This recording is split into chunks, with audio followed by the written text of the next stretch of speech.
Voilà, notre armée a donné l'ultimatum au M23 et aux militaires rwandais de quitter le pays dans 48 heures. Curieusement, Willy Ngoma intervient dans un tweet et dire que non, ils ne vont pas bouger parce qu'ils sont là pour une cause noble. Mais M. Willy Ngoma, on parle de l'armée rwandaise, une armée gouvernementale qui est sur le sol étranger. On leur demande de partir dans 48 heures. Et toi, tu viens nous parler de défendre une cause noble.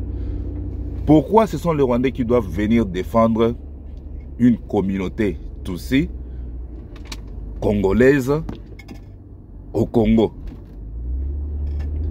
Vous savez que nous avons aussi des Baluba en Angola. Nous avons des tribus dans d'autres provinces par-ci par-là.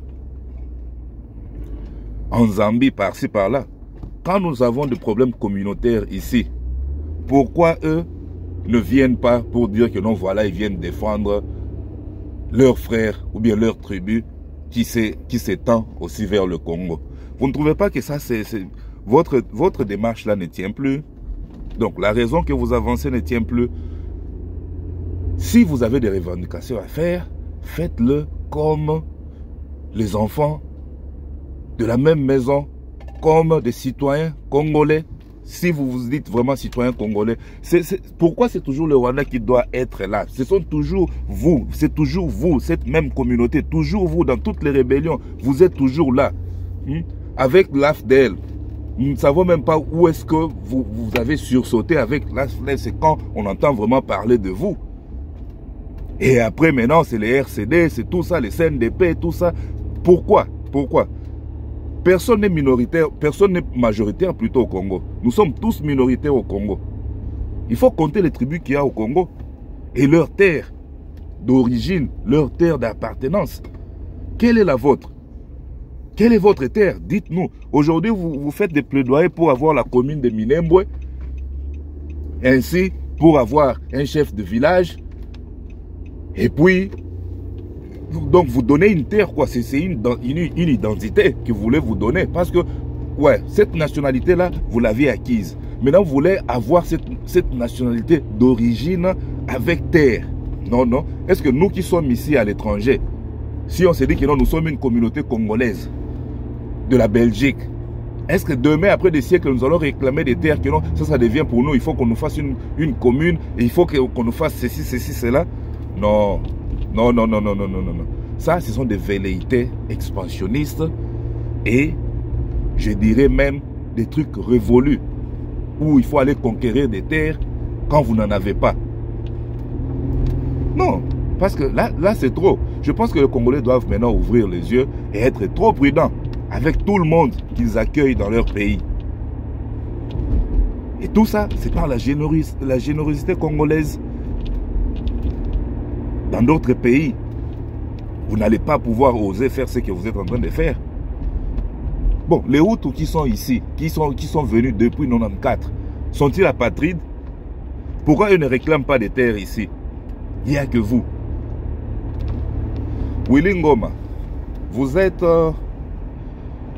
un Congolais, mais il faut parfois défendre ses intérêts, défendre ses droits tout en préservant ton pays.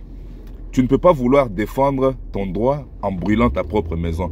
Parce que ce que vous faites là, en vous associant avec ces gens-là qui nous ont causé autant de morts chez nous, qui nous ont causé autant de torts, c'est vraiment être inconscient.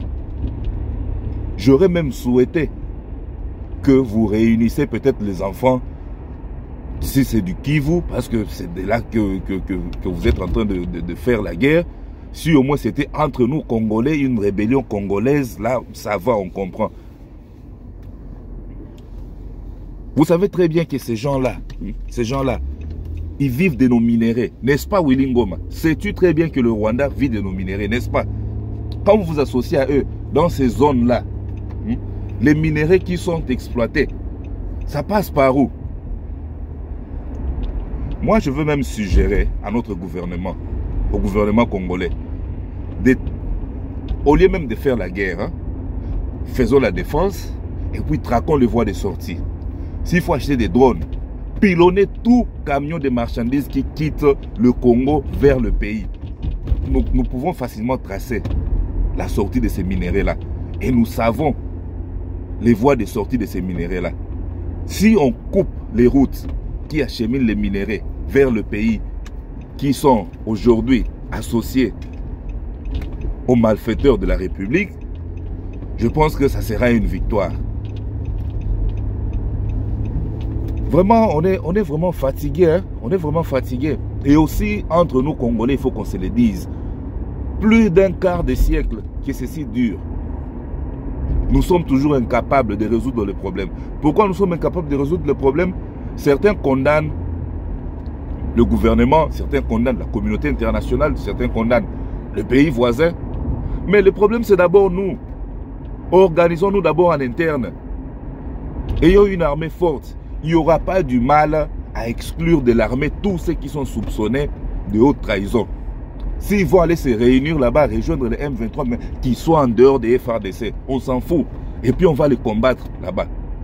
Toute personne soupçonnée, on les met de côté. Toute personne soupçonnée d'infiltration, toute personne soupçonnée d'être un agent double, parce qu'ils sont là. Ils font semblant d'être loyaux à l'armée congolaise, mais le soir, ils sont en train de donner des informations. Il faut les traquer. Envoyer des espions aussi, incorporer le groupe M23 et incorporer la bande de ces rebelles-là. Envoyer des espions là-bas. Rejoindre leur mouvement. Comme ça que nous ayons des informateurs de leur côté aussi. Aussi longtemps que nous avons encore des complices en interne dans cette crise, je peux vous dire, on aura du mal à gagner cette guerre. Les Congolais sont tellement infiltrés et faciles à corrompre que nous retrouvons même nos frères dans toutes ces combines. Vous savez, je vais vous parler un peu une histoire au niveau de l'Est. Vous savez, la majorité des belles maisons que vous voyez là, vous voyez des nouveaux riches, quelqu'un qui a surgi de nulle part, il devient millionnaire. Quelqu'un à peine sorti du village, il devient millionnaire. Ce sont des gens qui travaillent avec ces forces négatives dans la brousse. Parce que, normalement, un rebelle ne va pas aller vendre le minerai. Pour vendre les minéraux, ce n'est pas là, en brousse, que les acheteurs vont aller. Il faut les acheminer. Et ce ne sont pas eux qui vont circuler, parce que ce sont des personnes bien connues, donc ils seront exposés. C'est alors que vous allez voir des généraux qui sont corrompus, vous allez voir des citoyens qui sont corrompus, surtout les commerçants, qui vont être là en train de faciliter les transactions des minéraux. Ils vont ouvrir des comptoirs par-ci, par-là, ils vont acheter des maisons partout, ils vont acheter des maisons dans les pays voisins, pour ces gens-là, parce qu'ils savent que non, nous, on ne peut pas s'afficher directement comme ça. Il faut que ce soit sous couvert de Congolais. Si aujourd'hui nous sommes à genoux, c'est parce qu'il y a des Congolais qui ont accepté de collaborer avec nos ennemis. Un pays, c'est d'abord la souveraineté. Nous ne sommes pas les seuls pays riches au monde. Mais nous sommes parmi les seuls pays qui a du mal à contrôler ses richesses, qui a du mal à jouir de ses richesses. Et l'homme politique congolais, malheureusement, c'est quelqu'un qui ne respire que par l'odeur du dollar, qui ne respire que par l'enrichissement illicite. Donc, je me retrouve, je m'en fous du reste. Si le pays va sombrer, que le pays sombre, mais entre-temps, moi, je m'en sors. Mais toi, tu t'en sors comment? Tu as même du mal à te faire soigner chez toi au pays. Tu as même du mal à te mouvoir chez toi au pays. Tu as même du mal à nourrir ta population à sa faim. Et comment dans le Mboka, il y a badon, où tout le monde, il faut devenir bienfaiteur, il faut devenir donneur de dons. Il faut devenir papa social. Tout le monde veut être la personne à qui on va venir demander. Mais non, autonomiser quand même la population en leur donnant le moyen et les conditions d'avancer. Voilà, c'est comme je disais, ces gens-là, ils collaborent avec beaucoup de nos frères qui servent d'intermédiaires dans la passation de... Vous avez vu, dernièrement, on avait arrêté des gens, des trafiquants d'or, des gens très connus qui ont des noms, qui se sont fait des noms, parce que tous ces gens-là, c'est à partir de 2021, 1998. On les connaît parce que c'était des gens pas connus du tout. Ce sont des gens qui coopéraient avec des milices dans la bourse là-bas, et puis ils disent, non, toi tu vas en ville, comme ça tu vas ouvrir un comptoir, nous on va commencer à t'approvisionner et tu fais la vente là-bas. C'est comme ça qu'on a eu beaucoup de nouveaux riches. Et tous ces gens-là, je pense qu'ils sont répertoriés. Il faut commencer par couper tous ces gens-là. Toute personne qui s'enrichit comme ça du jour au lendemain, il est commerçant, il devient commerçant, tu as eu l'argent où il faut faire le suivi systémique de tout investisseur. Toute personne qui investit de l'argent, toute personne qui ouvre une entreprise, toute personne qui change de conditions sociales, il faut investiguer. Nulle part ailleurs où tu verras quelqu'un qui sort du village, il descend en ville, il devient directement millionnaire. Surtout dans un pays où on a des rébellions par-ci, par-là. Il faut traquer la richesse des gens. Il faut commencer par traquer la richesse des gens. On peut facilement identifier qui s'est enrichi normalement en faisant du vrai, en faisant du bon. Quand on va mettre tous ces collaborateurs-là mal à l'aise, l'ennemi aura du mal à nous pénétrer. Parce qu'à l'interne, on se sera occupé sérieusement et méthodiquement de toutes ces tentacules. Voilà un peu ce que je voulais dire. Donc, quand Willy Ngoma insiste sur le fait qu'il soit en train de défendre une cause noble, vous n'allez pas défendre une cause noble en nous amenant des problèmes dans le pays. Il fallait peut-être aller vous rassembler avec les Mai Mai, aller vous rassembler avec les Wazalendo, aller vous rassembler avec peut-être toutes les forces d'autodéfense qui existent au Congo. On en a plusieurs. Il fallait peut-être faire mouvement avec eux, vous donner un peu un sens à votre mouvement. Et à notre gouvernement, arrêtons de nous plaindre, arrêtons d'accuser les Rwandais, ça en fait trop et ça devient trop ridicule à la fin. Si on veut changer des choses, il faut commencer par combattre ceux qui sont à l'intérieur, comme je l'ai dit. Et puis le mouvement M23, les attaquer, les repousser jusqu'à leur dernier retranchement. S'ils vont fuir dans un pays étranger, c'est que ces pays étrangers-là les aura ouvert les frontières. Et comme on l'a su, en 2013, comme ils sont allés se cantonner en Ouganda.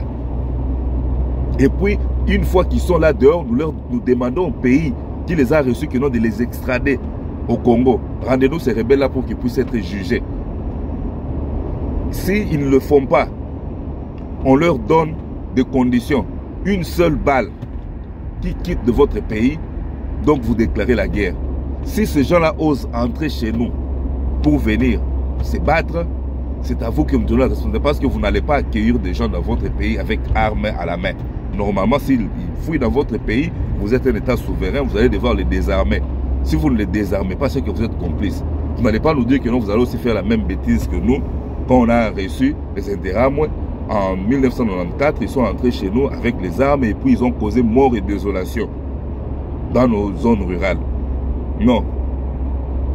Donc quand ces gens-là entrent chez vous au pays, chez vous, si vous les laissez avec les armes, c'est que vous êtes complices. Vous devez les désarmer parce que s'ils fouillent là-bas, ils vont fuir comme des réfugiés. Alors ils doivent être réfugiés et être comme tout réfugié dans le monde. En tout cas, ce Congo nous fait parler beaucoup. On se revoit à la prochaine, chers frères et sœurs. Bye.